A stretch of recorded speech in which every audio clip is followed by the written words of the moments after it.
just like that, they buy it.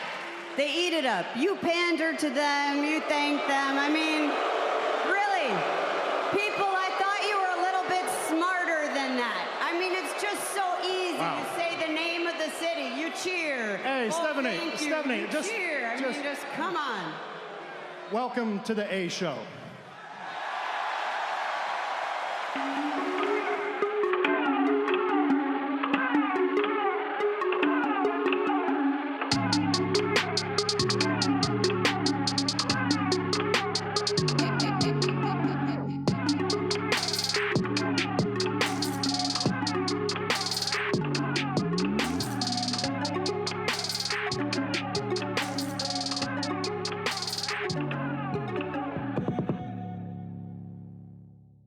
What's going on, everybody, and welcome to the A Show, episode 66, with the Kings of Pro Wrestling Podcast, myself, Justin Davis, and Meelz. What's going on, Meelz? I just watched the Knicks. We just had a great game between the Rockets and the Knicks. I say great game if you like. I mean, actually, it was a great game. So did they win? No. James Harden scored like 61 points, I believe. So that was cool. But we lost in like the final 15 seconds of this game. It was incredible.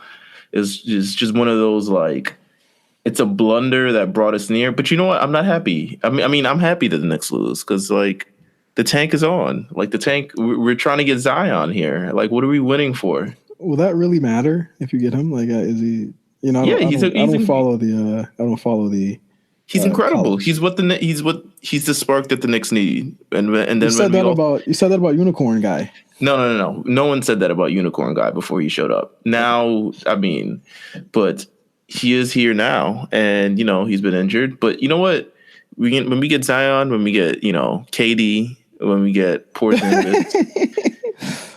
I think, the 2019, 2020 A shows, I think we'll be a lot happier. I'll be honest with you. I might be a little bit more jubilant going into this, but, it is what it is. But, yeah, we're back. We're back on the A show. And you seem very happy already just from I'm happy we lost. Isn't that weird? It was a good game. I'll give it that. It was a good game. Very, very good game. Very good week for wrestling. Very good weekend for wrestling.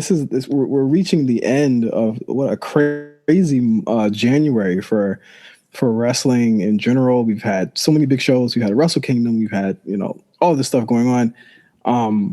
But hey, we're here. It's Royal Rumble weekend. The start of the road to WrestleMania is beginning with this weekend's festivities. But before we get to that, I have to extend thanks. We both have to extend thanks, actually, for everyone who supported the CM Punk episode that we put out earlier this week that featured Stat Guy Greg and Ernest Wilkins doing exceptionally well in the 5th anniversary of CM Punk's departure from the WWE.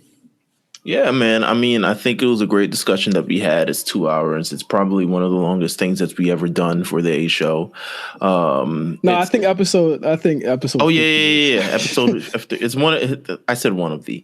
It's one of the longest things that we've done. Not the longest, but one of the longest. But it was still incredible. It's great to have all these wrestling minds, and I think we had a great discussion overall, coming from all sides of it. The people who didn't necessarily feel the same way about Punk post departure, and the people who still respect his legacy. But I think it's just overall a great discussion. If you have not listened to it yet, please do. Please share it, please like it, please let us know how it is. We've always want to deliver more content to you. We always want to only the best content, though. So, just listen to it and subscribe, share, like, all the other cool stuff, man. Let us know how it is. Oh, yeah, definitely. And definitely also leave a comment. Give us 5 stars. Leave a comment. Of course, I think we'll be rolling through some of the people that left comments this week. But leave a comment. We'll shout you out on the show. We got no comments this week. No comments this week. No, I checked earlier. But you know what? All right, it doesn't mean that we won't get comments next week. You know what? If you're into the show, if you're listening on iTunes and you want to give us 5 stars, in the subject line, let's go with what phrase should we go with this week? Ready to rumble. Ready to Rumble. Yeah, let's go with Ready to Rumble, and let us know and give us the 5 stars and put Ready to Rumble and let us know why you like the A show or you like any of the content on RNC Radio, but more specifically the A show probably. Yeah, for sure. Let's talk about the A show. Nobody likes Mark and Jeff. Nobody likes them. Well, okay, all right. Well, you didn't have to say it out loud. Yeah. But yeah, thanks for everyone who listened. And also, we got another big thing going on this weekend. We have the Royal Rumble pool. We had the kind of like the signups last week, and everyone should have their numbers by now, right? Yeah, everyone who signed up. I mean, a lot of people signed up within the first hour of us, announcing the news, which is insane. It's incredible. Thank you so much. It's great. It's fantastic. So thank you for everyone who signed up, and thank you to everyone who wants to participate in that. We sent out the numbers already, so everyone has their Royal Rumble number, so they can't say it's fixed if something gets leaked over the weekend of who's entering number 30 or who's going to be a surprise entrant here and there. Everyone has their number right now. So it's going to be interesting to see who wins the men's Royal Rumble and who wins the female Royal Rumble. But you know what? We're actually going to probably give our predictions later in the podcast. So, it'll be interesting to see who draws the magic number. Yeah, I that's always my favorite part. It's like, what if somebody gets like Kenny Omega or something? Like, not saying that's gonna happen, but like, what if somebody gets Kenny Omega or some shit and it's like, oh wow, you're not gonna win. But someone could also get the Boogeyman or the Godfather or D'Lo Brown or something like that. If I got D'Lo Brown, I'm tossing my whole year in rice. I'll give you a gold star if you get if D'Lo Brown shows up and that's your number you pick. I'll just give you a gold star. I'll give you a shout out on the podcast because D'Lo Brown is one Chicago ass. One Chicago ass strip club bouncer, from what I understand. Oh my God! Let's get to No Holds Barred. We have a very, very, very long show, and we gotta like get right to it. No Holds Barred this week. Very short week. Very, very small amount of news this week because everything's Royal Rumble based and everybody's going out to Phoenix. But first off, Aiden English, who Meelz wanted this feud so much, so bad. And now look at him. He is now he's the new voice of 205 Live. Man, you know what? I don't like him taking the job from a black man who's working very hard. Well, I think they're gonna, and here's my theory. I think they're gonna move Percy up. I think they're gonna have him replace like somebody on SmackDown or something. Well, you know what? I hope not. I kind of like the SmackDown. And not that I dislike Percy. I think he'll add to it, but I really do like the SmackDown team. I like the Raw team too. I think we're hitting good with like. I think a black person on Raw, huh? No, you think he could replace Corey Graves? I don't think he replaces Corey. Corey's the only person working both shows. It's not fair. Yeah, you're right. He's the only one working both shows. You know what? But yeah, go ahead. Percy's needed far more in NXT though, in my opinion. Yeah. I agree. I just think he's needed far more there. But I mean, Aiden English, a guy who basically essentially got sent out the territory by Rusev a couple weeks ago. I'll tell you one thing. The WWE is going to find something for your ass to do. I mean, don't matter what it is. So here's the thing. I think in any other situation, Aiden English would probably be, in 2019, 2020, a future candidate for AEW. Yeah. I think this move prolongs his career.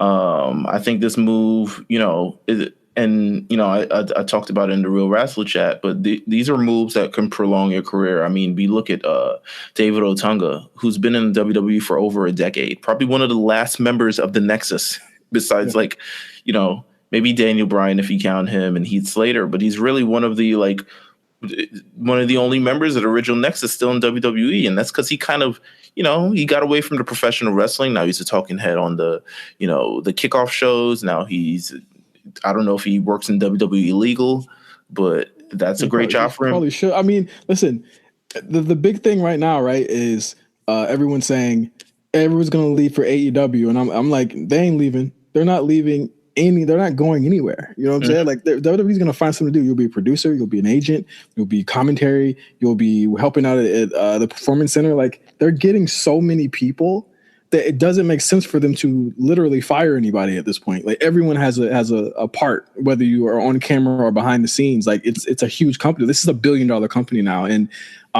I mean, but this is a macro issue to the micro issue of Aiden English being a commentator now. But it's like, like it's a big deal that, they're giving him another chance, because obviously they don't see it for him as a solo guy. I mean, you know what? I don't know. They're giving it a test run. Let's see where it goes. He's still, as of last, Sunday, he was still competing on house shows. So let's see kind of where it goes. It might be him just really testing out the waters and see how it goes. And maybe it works, maybe it don't work. Maybe, people just, the outpour Percy Watson support is enough to say, you know what, maybe we should just keep. Doubtful. Yeah. Wholly doubtful. We'll see. Next up, John Cena. Since we're not doing a official Raw recap on this episode, obviously on our prediction episodes we don't do them. But John Cena is out of the Royal Rumble, and I put "out" in quotation marks. WWE pulled a video showing Drew McIntyre basically quote unquote manhandling him and tearing his ankle. And they just announced it on Monday that John Cena was out because of this injury. First off, they put the video out, from what I understand. Then they pulled the video. Then they put the video back up again, and then announced it with the proper quote unquote press release that he was out the Royal Rumble. I don't buy it. I think it's a complete work. He's got a movie that he's filming for the next couple months. I don't think he was ever going to show up anyway. It's kind of weird.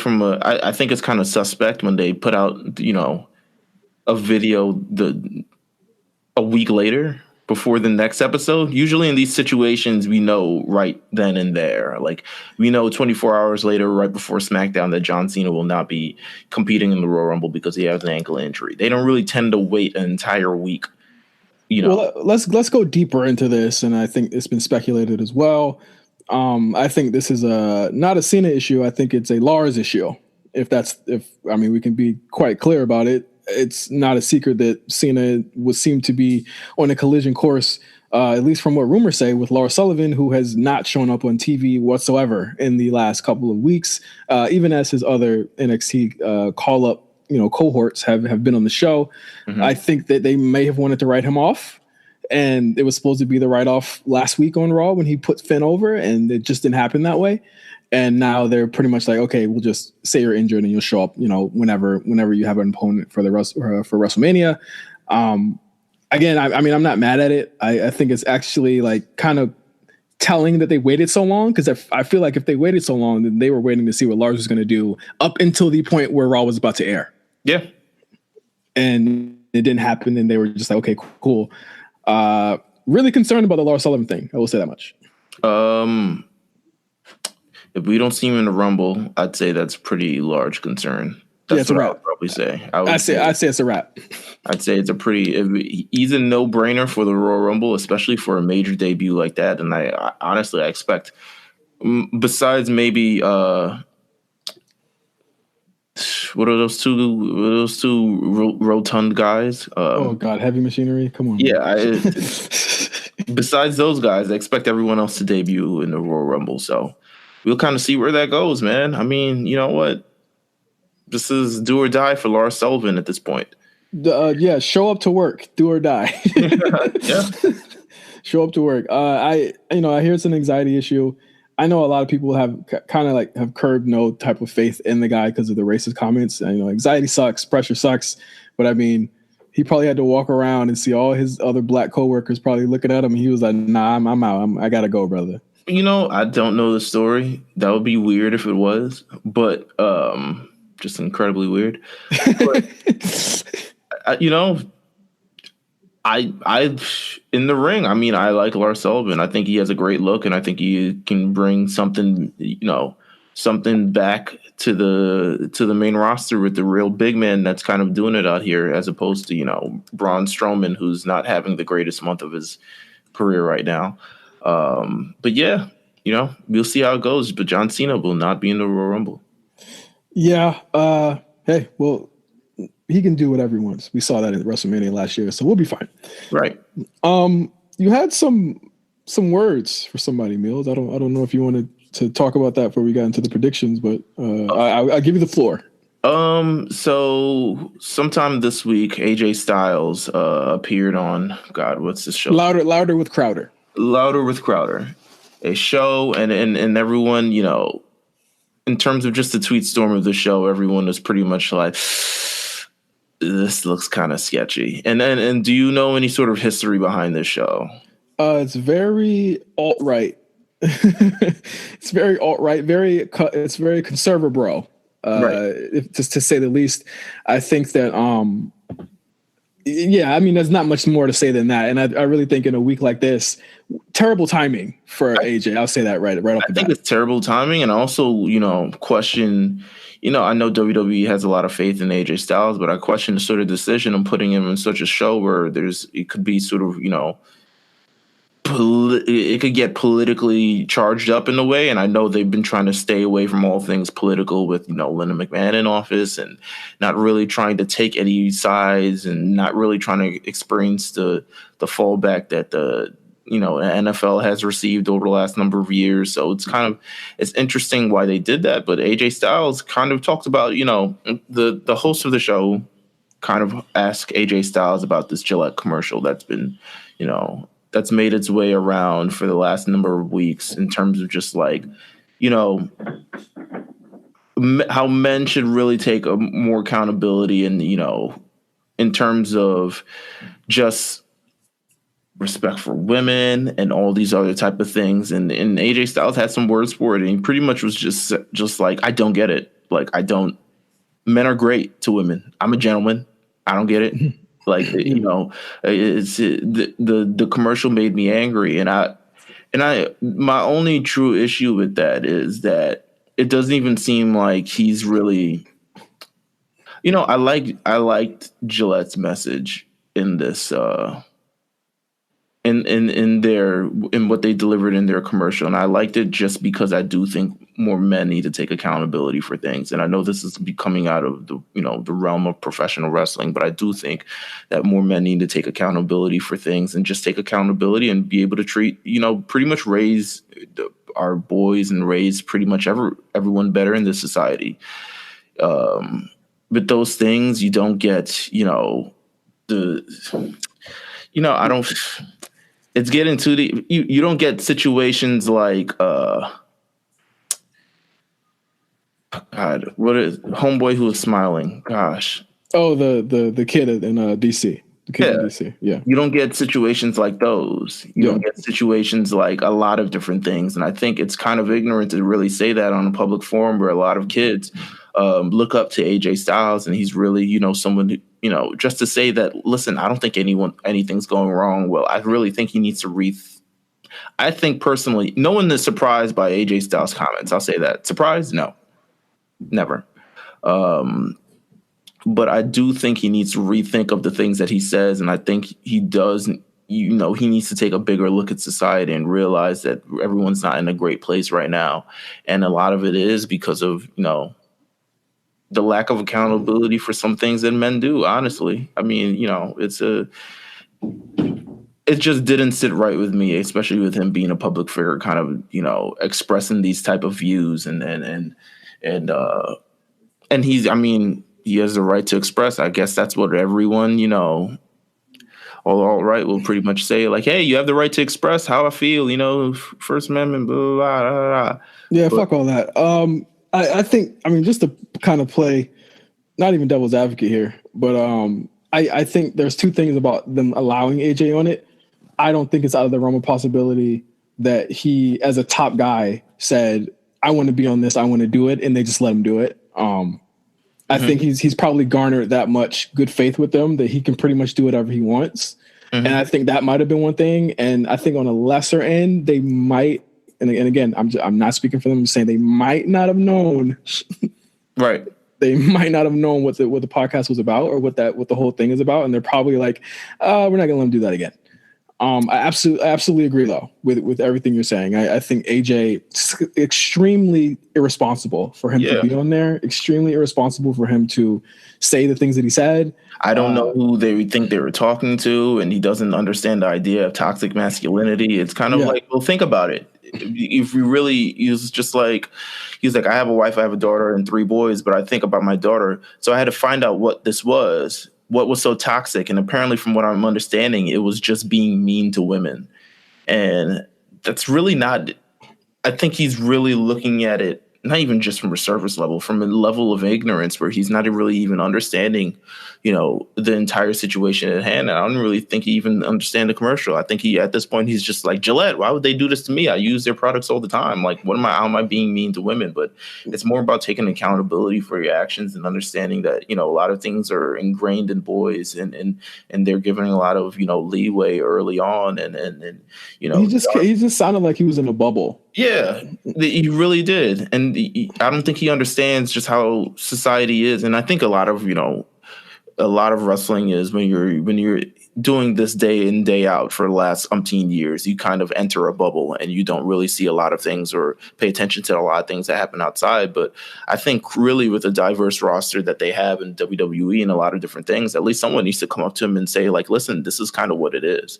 And this is what they're necessarily coming from. And it's not necessarily just being like, oh, is it being mean to women? It's not about being mean to women. It's about it's about the literal kind of generational teaching that men have. I mean, it's not even white or black or Hispanic, Asian, anything. It's the fact that men have generationally been over women. They have always had the advantage. As a man myself, I watch the opportunities that certain men are given as well, and it's like it's tougher to kind of like gauge it at times because we're black men, the both of us, and we have our own hurdles. But even in that case, even us being like fifth on the chopping block, we're still above women in all, and it's wrong, right. and there should be equality. There should be, opportunities given. And for AJ to work in a company that is offering these opportunities and shedding their toxic masculinity and shedding their toxic past, or attempting to, at least on camera, it's incredibly irresponsible for him to do that. And I was very disappointed, but I was not surprised. Yeah. Yeah. I mean, that's the general consensus of, I think, everyone who sort of watched it. It's like, we're not surprised. Just from, a lifetime of AJ Styles' views on different type of subjects, we're not surprised. But yeah, to me, it was just a bad look for AJ Styles. Absolutely. Yeah, it really made me look at him a little bit sideways, even on SmackDown this week, as he's opposing, Daniel Bryan. And AJ Styles is a great competitor, and I love to cheer for AJ Styles. And I don't think he's a bad person. I just think his views and a lot of things were very ignorant, and a bit of a willingness ignorant, a willful ignorance. So that's just my thoughts on it. Those are my words for AJ Styles. All right, let's get NXT TakeOver Phoenix. We're going to get right to the Saturday show here. How do you feel about the build to the show? I feel like I really feel like takeovers have been like the TV's been secondary, and this has been happening for the past at least 2 takeovers where the TV is secondary and the actual show ends up, doing more storytelling than the actual damn TV does at this point. Because I mean, I feel like the TV, production and all the stuff going on, it's like it's in a holding pattern until the actual, everything kind of builds up. And even the matches being announced, it was just like kind of like haphazard. Like this feels like, once again, another takeover where it's like a lot of stuff just kind of got thrown together. Yeah, you know what? I think I agree with you completely. It just felt like a lot of things were thrown together, even though a lot of things, the Johnny Gargano Ricochet match was just kind of thrown together. The Matador Castristono has been happening for a while. War Raiders versus Undisputed Era. I mean, I believe we've seen that. It just seemed like a lot of things, even the Aleister Black Tommaso Ciampa main event, if it is the main event, but it was just kind of thrown together, and it's just kind of, it is what it is. They only had when you add in the holiday shows, they had like 6 shows to kind of pull this all together. So, it is what it is, but, NXT TakeOver at this point is a brand that, delivers. Absolutely. So you kind of just like, you know what? Let's go with it. Yeah, I'm not as critical about it as Raw or SmackDown, where it seems like a major investment heading towards storylines. This, the brand is going to be amazing, top notch when it hit the takeovers. Yeah, I feel like or at least I hope we're seeing possibly the final programs for a lot of the top stars on NXT. Obviously, after this NXT takeover, we have at least 2 months, around 6 weeks, at least 6 to 8 weeks of actual TV after this for them to build to the New York show. Yeah. Do you think that we could be seeing the end for stars like Aleister Black, Johnny Gargano, Tommaso Ciampa, and I mean even Shayna Baszler, who I mean I feel is overdue for a call up at this point? You know, I do think we could see that. I feel like we have this discussion every takeover, but I do generally think that it's like we're approaching the end of something. Yeah, I would hope it would be and we'll talk about this more when we get to their matches. It's like a log jam of Black, Gargano, Ciampa. Let's say they are like they take over everything. Well, to me, it's also like a lot of familiar faces we've seen for a very, very long time, and it's time for, I think, the current NXT era to me rivals that of the original NXT era. Yeah. In terms of just the stars they created and the level of matches that they put on and the investments in the story and a whole lot of different things, the competition, all of that. I think we're seeing the end of an era in NXT. And then, you know, I think once we hit that New York show, it's going to really be time to sort of pull everything out and head towards, you know, rebuilding a new generation for NXT. Absolutely. First matchup on here just announced literally a couple of days ago. Matt Riddle versus Cassius Ohno. This will be their, I believe, third match in their series of matches. I'm not going to say four because the one that supposedly that they taped is not come out yet. So I'll say this is the third match between them televised here. Before we get into the predictions, what are your thoughts on Matt Riddle since his debut? I mean, on my end, I think he is one of the biggest casualties of the logjam, like I just said, like of Aleister Black, Johnny Gargano, Tommaso Ciampa. Like there is no room for this guy, even Undisputed Era are above him at this point. There's like no room for this guy to get any type of breathing room. I don't think that the Ono feud is below him. I think it's a perfect feud because these guys have worked together so much in other promotions. But I think that they've been slow burning almost to a point where I'm like, I don't know. Like I understand. I love the KO finish from the last takeover, but it's like, I want this guy to start feeling important like right now. Yeah, you know, I think when you consider that he made his debut a little bit after NXT Brooklyn, just put him on TV almost immediately. I think those next tapings he was on TV. Yeah, pretty much. And, you know, it's kind of like this Cassius Ohno thing has been going on for a while, and it's probably his longest start. It's probably the longest starter feud we've probably seen in NXT just by length because it's been going on for like the last 4 months. Yeah. And we've gotten some experience with Cassius Ohno feeling a little bit of importance again. We've got Matt Riddle, you know, not really going up against a challenge in Cassius Ohno, and it'll be interesting to see how he sort of overcomes this. But in terms of how Matt Riddle has looked, I think it's more of a casualty of so much other big major faces and stars happening that he just kind of seems like the sixth man. You know what I'm saying? Yeah, absolutely. He seems more so like he's not a starting player, but he's definitely a strong sixth man. And they feature him very prominently on the house shows, and even on the MSG show, he was featured prominently. He was in the match, so I mean, it's obviously that obviously they see a lot in him. I'm just hoping that it starts up and we get something good with him after Takeover Phoenix. I do think he will win this match. I think they'll get 15 to 20 minutes this time. I think it's going to be like a solid match. I think that this will be exactly what I'm hoping to see from him, and I've hoped I've been wanting to see from him since he debuted. I got Matt Riddle winning this.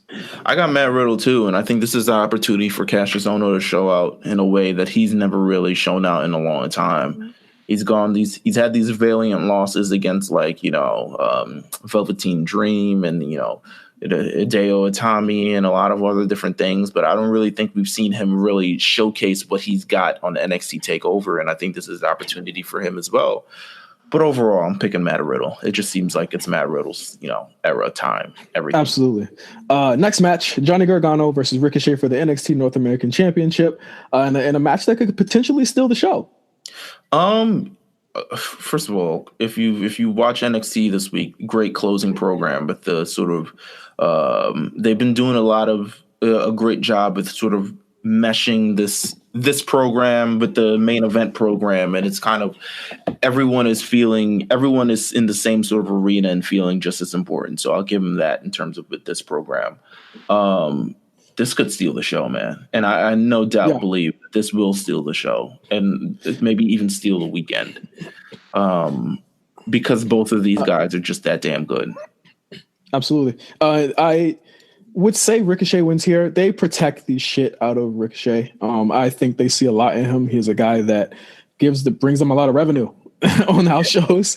I think you want to keep him as a champion here. I think he loses it in New York. I think we didn't mention him in those stars that could potentially be moving up, but I mean, I think he's definitely a shoo-in for someone that could move up tomorrow and he'd be fine. I think he'll win. It doesn't hurt Johnny to lose here. I mean, it never hurts Johnny Gargano. He never leaves the top of the card anyway. So, but I think it's going to be a fucking great match. Yeah, I mean, Johnny Gargano's been predominantly a loser for oh my god, much of 2018. I mean, how many NXT championship matches he's had, and he hasn't walked away with the championship itself. So it wouldn't surprise me. To me, this does a lot for Ricochet, and it could potentially begin grooming him for the next major look, which to me is him eventually as NXT champion.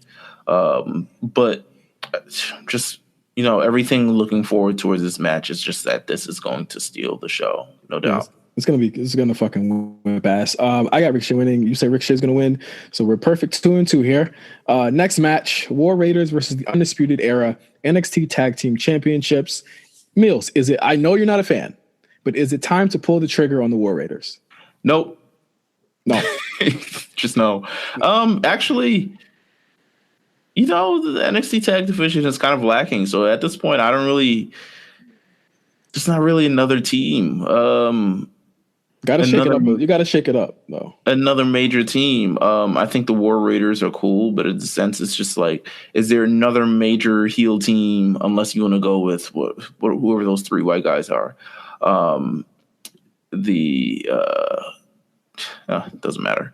But it's just, to me, there's still no competition. Undisputed Era has to take it home here. There's really no competition in the NXT Tag Team division, and they've really been holding on to those belts, and they holding on to it for a reason, because those guys deliver. And I think, honestly, we've got another, even if they hold on to it, I could see another major face team. I mean, all they really have are faces teams. We have Street Profits.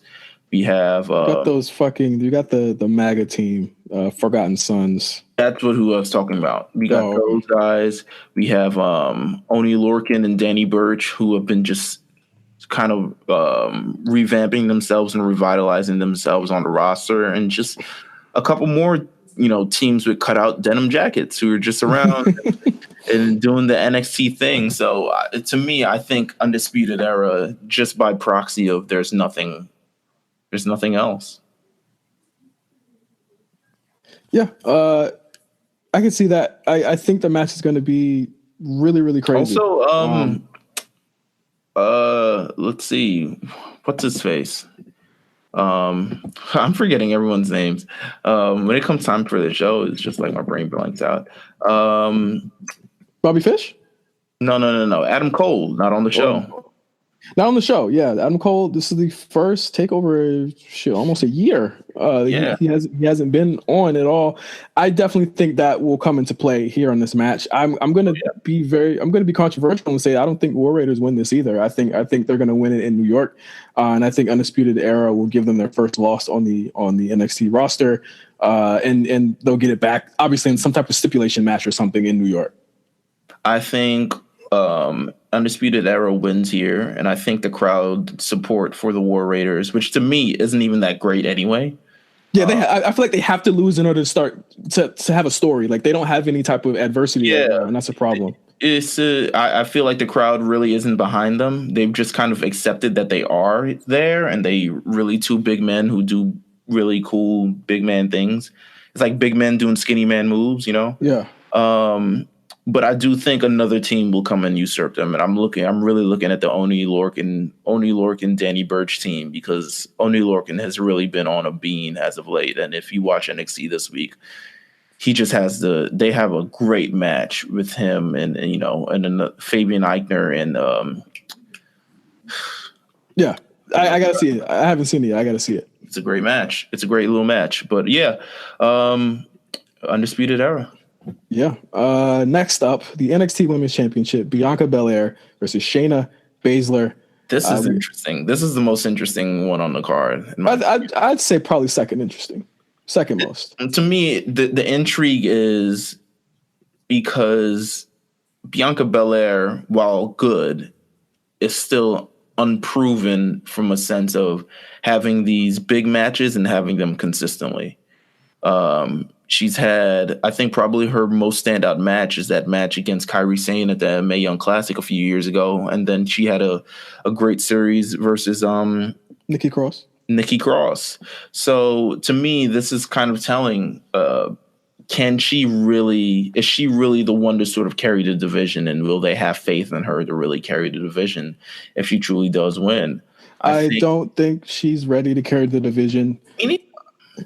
I don't. Hot take. Me neither. I don't. And my thing here is like I say, second most interesting, first most. But the thing is, I'll be first most pissed off if she loses. You know. Yeah.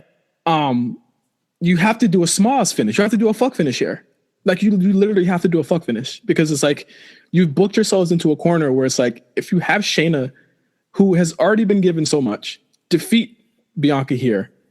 What does that? Who's you go back to Kairi after that, who's already been champion before. It's like it's a weird fucking match. I just don't understand. Like the more I think about it, I don't understand why they did it. I know why. I mean, I know you have to give Bianca a takeover match at least because she's going to be there for a while. But why don't you give her a takeover match against one of the girls that's already on the roster and have a secondary fucking women's match? Like it's frustrating. Like you've booked them into a point where it's like I don't think Bianca's ready to carry the division. I just don't. I think.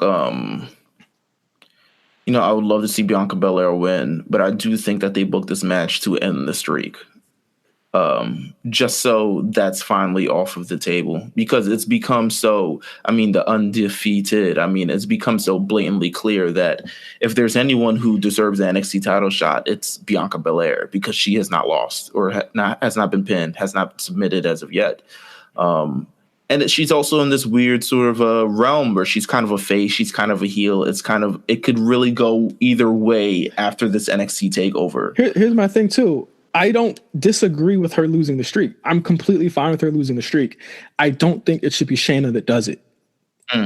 I think it should be someone else who gets that over. Like Mia Yim could have done this. Yeah, I think you know what. To me, Bianca Belair, and just in sort of her character. If she wins, it's kind of awkward in terms of where they go. There ain't many places because Shayna got beef with everybody on the fucking roster. Kind of have to reestablish her as a heel, but if Shayna Baszler wins, it's kind of you still have a division that's ready to go. To me, Io Shirai seems like someone who I don't know if she'll get a title shot soon, but she seems like someone in the future who's just like bound for the title picture. Who else is in that NXT women's division?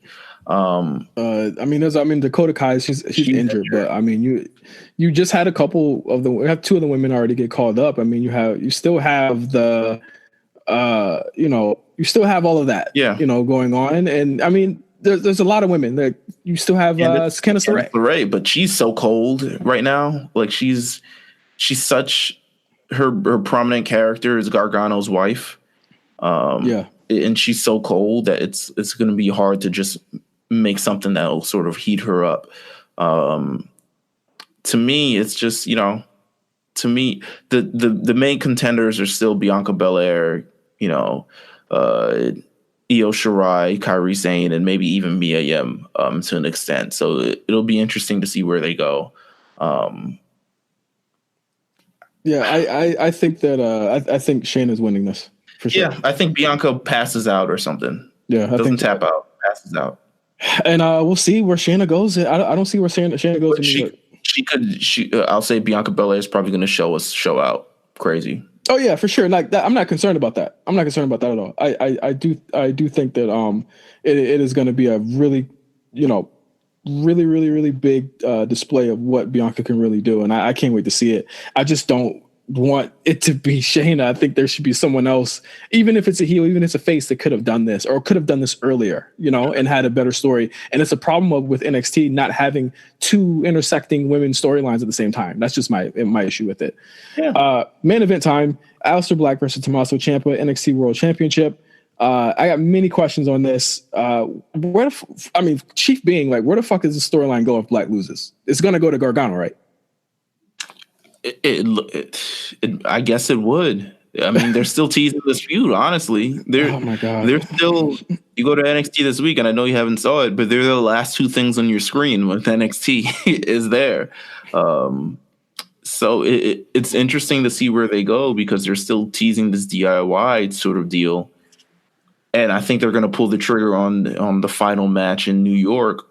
But I don't know. Do you think Johnny interferes, or do you think he does something to stop Aleister from winning? Like, what do you think that there's going to be a lot of like fuck I hope shit? Not, because I feel like the Aleister and Gargano thing is kind of through. So I really hope not, but I do think there will be some sort of chicanery that Ciampa wins the belt back. I think I can't see Aleister Black winning. At this point, he's someone who they should call up.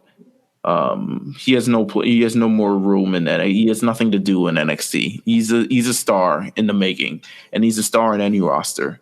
So he's someone who really should be called up. And I could see Tommaso Ciampa really continuing 2019, albeit his stay will be very long. But I can see him continuing through 2019 as champion and sort of going up against these, maybe losing to Ricochet or maybe even losing to Adam Cole or something along those lines. But I still think they need a big deal on the roster. And I think Tommaso Ciampa really kind of head steadfast with the championship for most of 2019. So I'm going to pick Tommaso Ciampa to win this match. I don't see anything Aleister does if he even wins. Where does he go if he wins? He could. I mean, I guess he could face Adam Cole. It could be Adam again. It could be Adam Cole. He could do Riddle. He could do anybody. You could go face. I mean, they've done it before. I do like Adam Cole versus Aleister Black because Adam Cole did. He made a declaration at the end of the year that 2019 Undisputed Era is winning belts. I think that's a possibility. I think they win belts in SummerSlam, not in New York. But New York is where they came, man. New York is, Brooklyn is where Brooklyn is where Adam Cole debuted. Him to come full circle and win the championship there is just incredible. If they decide to go with that, I'm just saying it's a viable option and a great option if I'm doing #Meelz booking. Meelz, I'll never listen. I'm not going to shit on Meelz booking. All right. However, I'll be controversial here, and I'm going to say Aleister's getting the belt back. I've always felt that was their plan, to give the belt back to him and then do Gargano. You can still do Gargano Black there, but it's like I just don't want another fucking Gargano Ciampa match. I just don't want it. You're just getting it, and that's it. Oh, NXT's first ever Hell in a Cell. I don't know what to say. That'd be fire. Then that's NXT TakeOver. I think it's going to be a great show. Obviously, very interesting last two matches. I think on that card. Who are we getting? The crowd spot? And this guy, what? He signed to NXT? Who are we getting? I think ACH. Getting Trevor Lee. I think Trevor Lee. I think as far as the women, a couple of the new women, they've signed so many new freaking women. Like, take your fucking pick of who could be on there. Right. If I had to choose, who's the biggest woman from who was rumored to be in the new class? I can't even remember right now. Someone's probably yelling at their fucking phone right now. One girl from TNA. Is it Chelsea? Chelsea Green? I thought she already debuted though. She ain't debut. Did she? At least she didn't debut. Wait. She's debuted on live events, and she's still doing the psychotic thing. All right, and now we're gonna go into the Royal Rumble 2019 card. Gonna be a long ass show. You ready for the show, Meelz? I mean, yeah. Yeah. I mean, I guess I am. Yeah. A lot of matches on this card. Let's get to the pre-show. First off, Shinsuke Nakamura versus Rusev for the United States Championship. A lot of people very upset about this for some strange reason. Pre-show bound, baby. What's to argue? I feel like they were supposed to book this match on pay-per-view before and forgot. That's how I kind of feel like. No, there was no room for it on TLC. There was no room for it, and I'm glad that it happened. That's why they got on the Christmas thing. Yeah, that's why we got on Christmas. Yeah, I'm glad that it happened where it happened. Have I seen Rusev since Christmas? Yeah, he's been on there. He got beat up like 2 weeks in a row by Nakamura. Oh yeah. Okay. Listen, guys, these two are probably going to be in the fucking Royal Rumble match. Stop tripping. You know, Shinsuke is tight. He's like, twice. What are we doing here? Yeah, I didn't sign up for this. He's like, I thought we'd do one match. Spot. No, you don't need me in this Rumble. But Shinsuke, you won last year. He's like, no, I already got one. Also, like, you think Shinsuke gives a fuck if he's in this match? Shinsuke's like, what do we? But he's like, all right, so he start packing up, and he's like, Shinsuke, you're in the Rumble up next. Rumble? Shinsuke don't give a fuck if he's in that shit or not. Rumble? I don't care if I won. I'm going home. Like, what's going on? I'm gonna go surf, my dude. I mean, I think this is a no-brainer. I think both of these matches on the pre-show might be no-brainers. Rusev's gonna win. I mean, it's time for Shinsuke to move on. I'm fine with that. Yeah, give it to Rusev. Come on. And I don't know who Rusev. I don't know. We're not really plotting out the U.S. title division. I guess it would go in the direction of Andrade.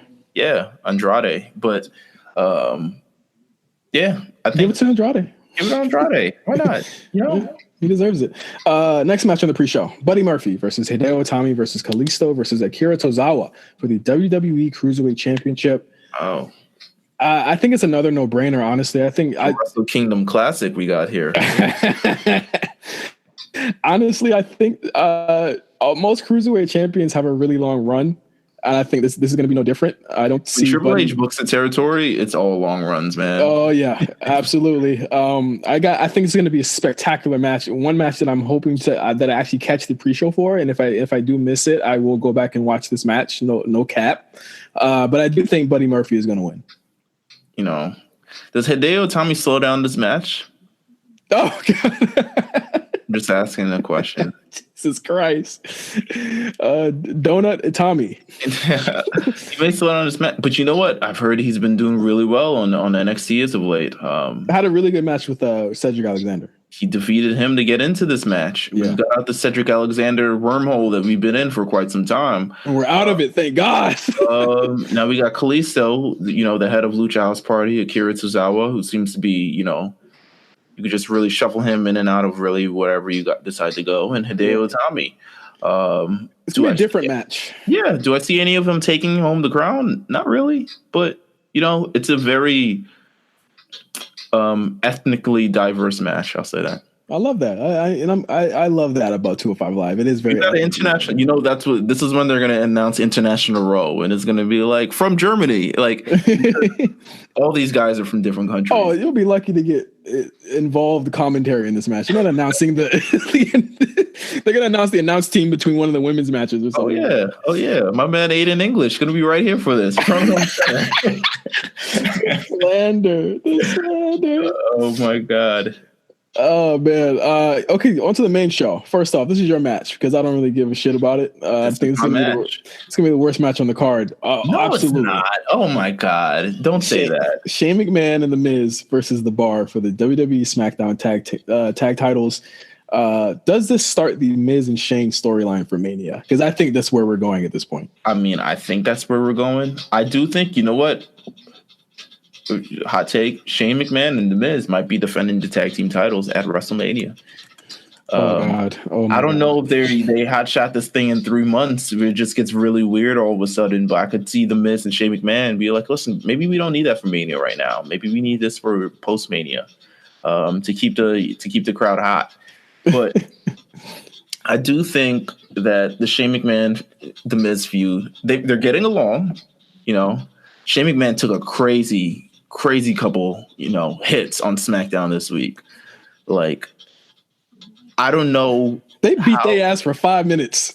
I don't know how you stand there and just knowingly know you're going to get kicked by Sheamus in the face and just stand there and not flinch or take it. The man took a straight Sheamus kick to the face. And, this is the same kick that's like knocked out Jeff Hardy's teeth. And, it's kind of like and then that sick power bomb as well. Just insane. That was a stupid spot. I didn't understand why he even agreed to that. I think it adds.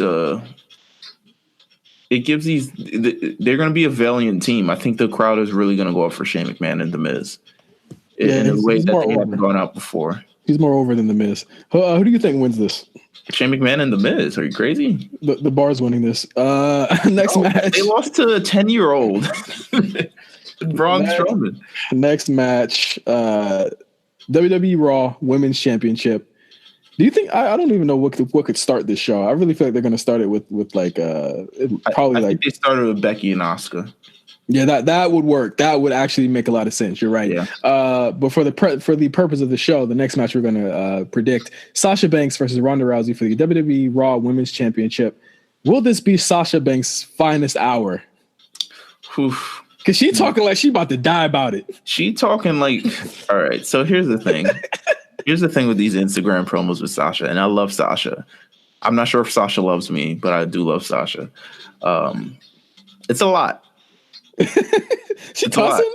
She cussing without bleeping it? This is still professional wrestling at some point. And this has always been my thing about the women on social media. And, it even happened with Becky Lynch this week. And it's just like, I legitimately think that they're going too far. And they could probably say, I'm being worked. Fine, you can say that. I don't believe it, but you can say that. The Becky thing was OD. Like that was the one tweet. Was OD. The Becky Mickey James tweet in terms of just the whole hinting with John Cena. If I was Becky Lynch, I would have snuffed Becky. If I was Mickey James, I would have snuffed Becky Lynch the first time I saw her. So I would look for that receipt on Sunday because I would not. It couldn't be me, but it is what it is. I'm sure Mickey was just like, let me take the professional route because I got kids and stuff like that. But, and then Nick Aldis is like, hey, you better back up. Yeah, you better back up. You better back up. I bet. Shoot. You better back up, Oos. Sasha Banks has really been going hard. I mean, the intensity of this match to me is really what's carrying this match because Sasha Banks has just been on another level in terms of, I think she really mentally believes that she deserves the championship and she should be here and Ronda Rousey shouldn't be. And I think that's really what's fueling this entire match. It's this match feels like it's deeper than rap to me. Yeah. There we go. I really do think that it's going to be a really spectacular match. I think it might eclipse the Charlotte match, to be honest. It's possible that might happen here. Sasha Banks will attempt to kill herself at some point in this match. Yes, but here's my thing. Sasha never stood a chance. Ronda Rousey's going to win. Ronda Rousey's going to win. I don't know why you bark. I won't say barking, but I don't know why you making all that noise like you don't know what's going on here. Yeah. Like they're going to change the match. But she don't want to get little brother. She don't want to get little bro. So this is true. She doesn't want to just be, she's not trying to be, not trying to go out like no Punk. That's what I think Sasha Banks is really trying to do. She's not really trying to go out like no Punk. If she's going to be in this, highlighted at this point, she's going to draw some attention and get people talking. Yeah, get people talking. Maybe consider her for some sort of WrestleMania thing, even though she's probably going to be in another Battle Royal. Oh, wow. No, I wouldn't say that. There's tag championships that are being debuted. Yeah. Oh, yeah. Yeah, so she'll be on Mania this year. Oh, women. Next match, Becky Lynch versus Asuka for the WWE SmackDown Women's Championship. And you pretty much I'm going to pose a question that you pretty much kind of answered with their placement here. Will Becky pull double duty if she loses here? I was hoping they would already have hinted towards that on the main show, Right. because I think they just need to let it know. But we haven't really gotten any indication for that. It's absolutely possible, though. It's possible. It sure is possible. But it's possible also they already have. They're stacked with women on all shows and from all walks of life and from all history. Like, they don't need to put Becky or Asuka in this match. It would be great if they did. Right. But, to me, it's yet to be confirmed, but I would love if she did, just for the Royal Rumble match itself. My idea in terms of booking this match, I would have Charlotte interfere. Someone's got to interfere in one of these matches. Yeah. Whether it be the Ronda match or something's going down. Like, I'm very fishy about the placement of these matches and the people that are in it. I mean, it's like either Charlotte or Ronda interfere in this match and cost the match, and then they kind of say like, all right, Becky, since you were, robbed from the title match, we're entering you in the Rumble and you have another opportunity. I think that's kind of how I would, hashtag Meelz booking. That's kind of how I would sort of go for it. But, I don't think that helps. I don't think that helps Becky's character, though, to get handed it like that. I think she has. I would absolutely think they're going to have her earn it again somehow. I don't whether it be winning the Rumble or something else. I'm pretty sure they're going to have her earn it some way and not just hand it to her. But I really think that, as far as this match is concerned, I think it'll be good. I think it might be the lesser of the two women's matches here. But I mean, Asuka, once again, she looks to be going into her psycho mode again from NXT, or sickle mode, if you will, from NXT. Yeah. And I'm all for that. I love violent Asuka. Like, let's get it. And I mean, I think we could both agree here Asuka's going to keep the championship, right? Yeah, because at this point, it really doesn't make sense. It doesn't make sense for Becky to win, and the decision is Charlotte either picking between Ronda and Becky. Right. It just doesn't make sense. I think they want to include all three women in this match at some point. Absolutely. Where does Asuka go if she wins this? Exactly. I mean, I would absolutely love for Asuka and Charlotte to get their rematch. It doesn't seem as though that's going to happen right now. But I mean, I think they could do it at Elimination Chamber or something. Lacey Evans could possibly be there at that point. Hey, I mean, Mania's not for us. It's just for. Let's see, who is on the women that could. It's a real conundrum that we have here. But yeah, I don't know. I don't know. I don't. Nikki Cross would be fire. Nikki Cross would be fire. Nikki Cross would be great. Would be great. Yeah, that'd be fire. So yeah, we're both going with Asuka here in this match. Next match, Little Zelina Vega. Get out of here. Nah, all right. It's not gonna be her. All right, I tried. And then, like, me saying that, it's like I saw like the dream noise happen. 3 months later, Zelina Vega. Zelina Vega, and I deserve to be women's champion. Like something like that. You know how it's going. Oh man. Next match. This is going to be an interesting one too. AJ Styles versus Daniel Bryan for the WWE World Heavyweight Championship. Man, AJ Styles feuds go for too damn long. The man's been in main event scene and has never actually closed the pay-per-view in God knows how long. Oh my God. Jesus Christ. I'm looking forward towards a great match. I think honestly, the winner doesn't matter, even though I think it's going to be Daniel Bryan, or in fact, I'm sure of it. Yeah. I think more interesting is where the fuck are they going to go after this? I mean, we got Mania coming up. Honestly, with AJ, it's more interesting. With AJ, it's more interesting than Bryan, I think. To me, this is the first WrestleMania in a long time where it's like we don't know what they're doing. We kind of have an idea of the Universal title match, but I don't really think we haven't had the rumors of like, oh, and they expect, The Rock or Dwayne Johnson or someone to show up or Batista or something like that. I don't think we have those sort of expectations for the show. So everything is kind of up in the air. It could really be anything. We could see AJ Styles versus Shinsuke Nakamura again at WrestleMania. Who knows? Lord Jesus. I hope not. But We could see that. We could see AJ Styles versus Randy Orton. Who knows? Like the MAGA Battle Royal. Shout out to Mark and Cyrus.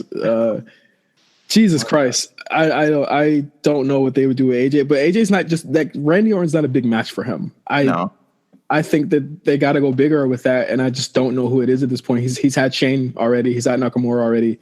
That Andrade guys is having great matches. Put me in the ring with them. Something like that. I don't know. Do you have AJ go full build the wall or? Oof, no. Andrade's a heel, right? Shit, I mean, you could flip it. Shit. Worst thing he does is face Kane or something. Like, goddamn. Like, I hope not. But it's really, it's kind of a where do they all go? I think it'll be a great match. These guys are incapable of having bad matches. Yeah. I just think it needs to be over at this point. I think this is like, for as good as these guys are, AJ Styles feuds, they get long in the tooth almost immediately. And I think just by virtue of this kind of, adds to the thing that Daniel Bryan's one of the best wrestlers in the world. Usually with these AJ Styles feuds, they kind of run out of steam, and now we're just like watching a match that's just kind of plodding through. But Daniel Bryan has managed to, his inclusion in these matches has continued to make them like must see. Absolutely. Really great. Yeah, even the heel turn match was great, or the matches that they had in October were excellent. Next match, Finn Balor versus Brock Lesnar, WWE Universal Championship match that I'm personally very excited for myself. I know that. Will WWE press the button? A part of me is thinking Vince McMahon wakes up on Sunday morning and says, fuck it, and just flips the switch, and Finn Balor is our Universal Champion, and he beat Brock Lesnar. But I mean, my heart is saying absolutely not. I think Brock has a more fitting loss in New York to come in the next couple of months, and I think that Finn will give a valiant effort, but Brock Lesnar will retain the title at the end of the day. Yeah. I think that's precisely it. This Brock Lesnar Finn Balor match, I think it'll be a great match. It seems that Brock Lesnar works very well against the smaller guys as opposed to the larger guys. He seems very from Monday Night Raw. He seems very giving because Finn Balor really put the hurting on him on Monday night. I seems like he's having fun. Yeah, so, he's bumping around. He's flailing around. The man's doing the entire thing. I think this is going to be a great match. I don't think we see the Demon if people are expecting that. No. I don't think we see the Demon. I don't think he just demolishes the Demon. The Demon is very protected. But I do expect a really, really good match, and I expect people to really be behind this match. It's the best decision they've made. The Brock Lesnar Braun Strowman match was stinking up this card. I'll say it like that. It was. I'm glad it's not happening. It was a major turd in the middle of a great card. A lot of people are thinking that Braun would come in and cost Brock the title. Braun better sit his ass down. Like the man, you gotta. Oh my God! Nothing else needs to be said. You good, man. Braun can chill. Braun, I don't want him anywhere near this match. Yeah, for sure. Yeah, I think I don't think this hurts. This absolutely will not hurt Finn in the least bit. I think Finn still stands as like 1 to maybe like 1A, 1B still. I think just the reactions that he's been getting for the past couple of weeks, he seems like the hottest guy on the show. And him and Seth are the top guys. And I mean, you ask us a year ago, consider all things considered. If you asked us a year ago without even knowing what was going to happen, if these two were going to be the guys, we would have not believed it. But it's happening right now, and I'm very excited for what's to come as far as the top of the card. Let's start with go ahead. I know we're not talking about Raw and SmackDown this week, but I do want to, give some attention to a few different things. Go ahead. I love the Finn Balor promo. I love the Finn Balor action with. I love the match with Braun Strowman. Yes. Seth Rollins and Drew McIntyre. Love that match. Apollo Crews getting a chance on Monday Night Raw. That was different. Good promo. Also welcomed. I mean, it showed a lot of charisma that we didn't really expect from it on Monday night. So to me, it even seems like when he's announced in the Royal Rumble, it actually seems like, something to look forward to, something to just at least look out towards. Dean Ambrose is back, wearing regular jackets, talking to himself backstage. He need to go to AEW. I ain't gonna be mad either. I'm not gonna watch it. He just needs to go to AEW. Let's see what else on SmackDown. I mean, we had the Naomi Mandy Rose match with the very. I wasn't a fan of the finish, but we also had a very good, very very good 2 out of 3 falls match between Rey Mysterio and Andrade Cien Almas. What have you thought of this series thus far and what it means for the career of Andrade? I mean, shit, career of Andrade. I mean, motherfucking Rey Mysterio's resurgence. Also, I think it's done wonders for both of them. It makes Rey look amazing. He's giving Andrade a lot, like more than I can say anybody his stature. He doesn't have to do this, That top rope power bomb, my God. Yeah, scary shit, right? That West Coast pop, my God. Yeah, and I think just for Andrade. Again, I mean, Triple H talked about him at length on a press conference call. This he has it. We've always knew that. We've always talked about this. This guy has it, and he's getting a chance to prove it. I think there's big things for him in the future. One thing that I'm glad you brought it up. He was without Zelina, and I know that was supposed to be like a thing to kind of cover up the fact that it was still going to be interfered in at the end. Not have it finish. He still came off as a presence without her. Yeah. And I thought that was important. It was very important for him to be out there by himself and to be able to get reactions, the reactions that he was getting. I mean, they were booing him, but they were also popping for everything he was doing as well. And I think that was just incredible. There's someone who's watching NXT on this main roster, just like, wow, we should do this stuff on the main show because really they've been really killing it with the matches as of late. And you know what? I even like the closing schmas to the show. I like, Samoa Joe enforcing his presence. That RKO was clean. That RKO came out of nowhere. And, he's supposed to be a heel. But then it's like, can you really boo that? Nah, that RKO takes away all the MAGA. Oh my God, let's get into the Royal Rumble. Yeah, men's Royal Rumble up first. I mean, once again, we're going into these without with no type of inclination that anyone could win or who could win or what place people are coming in. We only know that R-Truth will be number 30. Maybe. I feel like I think that his number. Oh wow, that'd be crazy. That would be fucking insane. I mean, I guess like any big surprises that you think?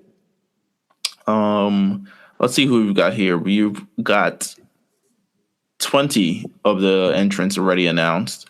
Apparently John Cena may still be at the Rumble. Who knows?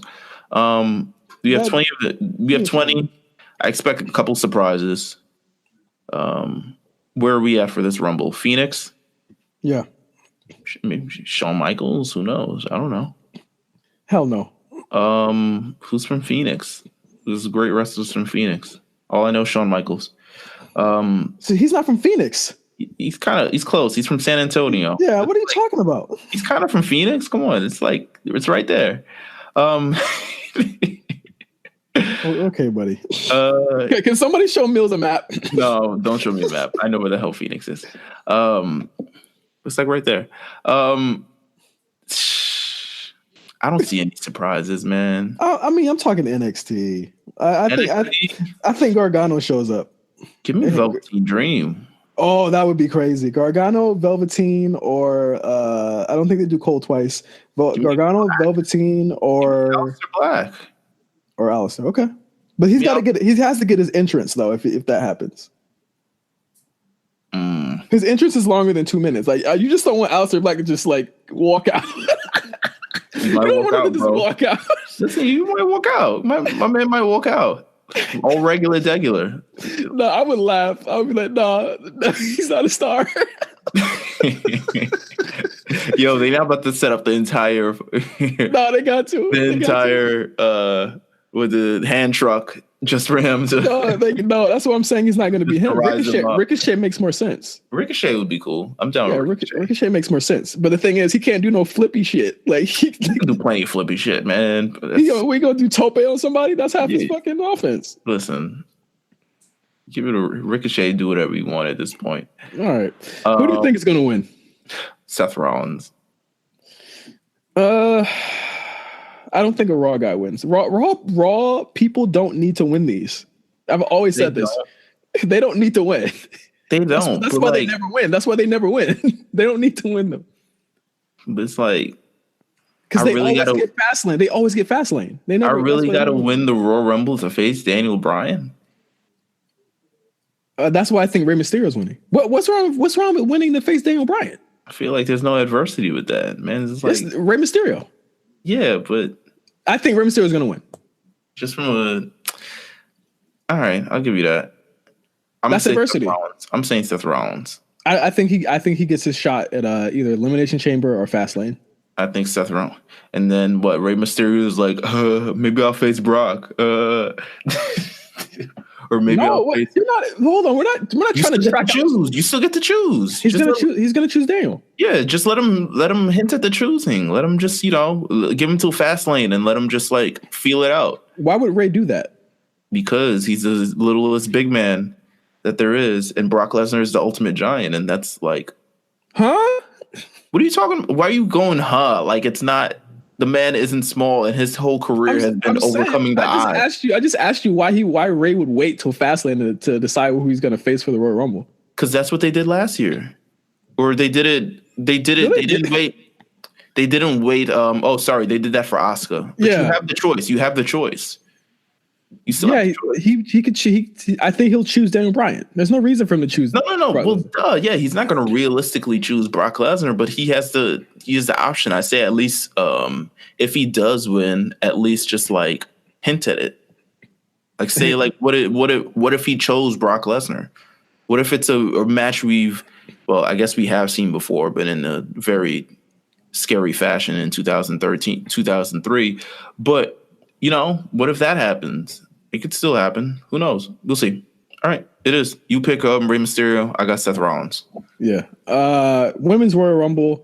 I think this is main events again this year. Obviously, I think there is a lot of, questions surrounding who's going to win. I'm going to go out on a limb and I'm going to say Charlotte wins, but I will not be mad if Becky Lynch won. I just don't know what they're doing with these three women, Ronda, Charlotte, and Becky at Mania. So I can't call it at this point. I literally do not know.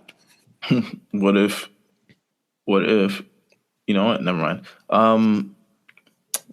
What if what? They do they both fought during the same time bullshit? Yeah, that's what I'm thinking.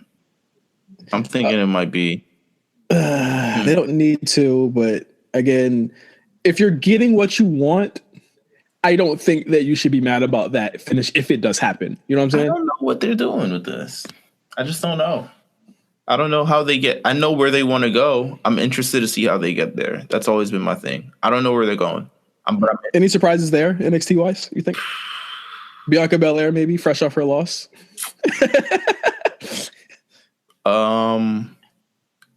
The NXT Women's Division ain't really popping. You're tripping. Mia Yim could show up. Tony Storm could show up. Tony Storm could show up. Mia Yim. Tony Storm could show up. Rhea Ripley, or Tony Storm. Tony Storm would be great to promote that UK thing. The UK thing. NXT UK. I was there. You were in London, or I'm sorry, you were in Blackpool. I was there mentally. That's what I was talking about. Surprises NXT. I honestly think Bianca, Shayna, and possibly Tony. And you want to put UK out. Actually, we talked about all these surprises for the men's Rumble. Pete Dunne's going to be out there. He could be one of the surprise entrants. Oh, that's true. They are doing that War of the Worlds thing. Pete Dunne and Matt Riddle could be it. This is true. That's crazy. War of the Worlds, man. How do you feel about that? How you feel about that War of the Worlds? They're taping it, so I'm excited to watch those matches. I think a lot of the guys on that card have either not faced each other in a while or not faced each other at all ever. So I think that it would be really, really dope when they actually do put it out. I think the fact that they're taping it means that there's implications for the main shows because the winner gets a title shot, and I think whoever comes out on top there will have that's going to be their Mania program, whether it be NXT 205 Live or the NXT UK. Because my thing with NXT UK is that Triple H explicitly said you're not going to get done in Walter. Sorry, Worlds Collide. I'm thinking the challenge. God. Jesus Christ. What, 2 challenge references in 2 weeks. He explicitly said you're not getting the Walter match for a while. I would think that someone from NXT UK want to kind of big up that division and give Dunn another challenger in the next couple of weeks. So we got Adam Cole, we got Velveteen Dream, Dominic Dojovic, Keith Lee, and Shane Thorne. Newly single Shane Thorne. I mean, single like tag team single. Like single. NXT UK, we have Mark Andrews, we have Tyler Bate, Travis Banks, Jordan Devlin, and Zach Gibson. And then from 205 Live, we have Cedric Alexander, Tony Nese, Drew Gulak, TJP. Oh, man, it's a different vibe when it's Tony Nese, though. Humberto Carrillo. So, to me, this seems like a given of just like Adam Cole, like, give me my shot. You think this is a way for Adam Cole to get a shot? Yeah. I don't know. Turn that up. I don't know. We'll see. But that is our predictions for the Royal Rumble pay-per-view this weekend and NXT TakeOver Phoenix. Meelz, it's going to be a very interesting show next week. We're going to have Royal Rumble pool winners. So that should be super interesting. Yeah. I mean, realistically, they could be on this show, but realistically, if they can't make the show, I would like them to just pick a show in the near future. Just in case they can't be on the show. Well, we should do one of them for the recap show.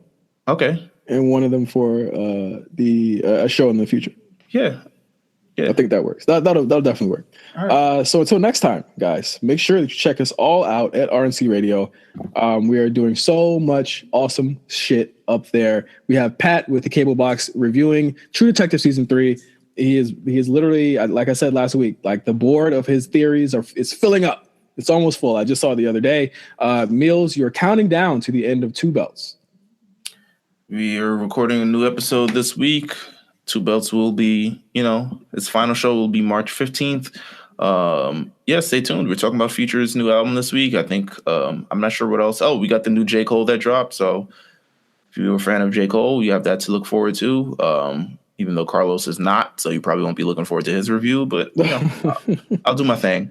Shout out Carlos. We also have RSBN this week that just dropped with special guest Chris Mack, who's been a guest on this show or on the A show, now moved over to RSBN, finally getting on that show with Jeff and Mark. So you can check that out on our SoundCloud, on iTunes, on Spotify, on Google Play, or Stitcher. We're everywhere. Until next time. Wait. We also got a show at the Lookout. Lookout was doing. Oh shit! I'm sorry. I'm sorry. I haven't seen the movie, so it's literally not even on my radar right now. Why haven't you seen the movie? What's wrong with you? I had to go see Glass. You don't have to for the upcoming episode of Late Fees that's dropping on Friday. Well, do the Late Fees about Dragon Ball Super. You know what? Pat actually said, look out Late Fees mashup. And I was like, Eric would never do that. And he just kind of said, oh. I mean, it's possible. I mean, it could happen. I'll watch the movies and we could do it. Listen, let's do it. I mean, right, you know what? But we talked about the movie already, so we can't do it. We talked about the movie this week with Balvin. Shout out to Balvin. Great guy. And if you want to hear our review, me and Jeff's review on The Lookout, on actually Dragon Ball Super Broly, the movie, definitely check that out. And we're beginning season 4 of The Lookout. So expect new episodes coming over the next couple of weeks. So yeah. There you go. So until next time, enjoy the Royal Rumble. Enjoy Royal Rumble weekend. If you're going out there in Phoenix, enjoy yourself. Be safe. Until next week, for Meelz, I am Justin. Thank you for listening to the A Show. We'll see you later. Happy Rusev Day.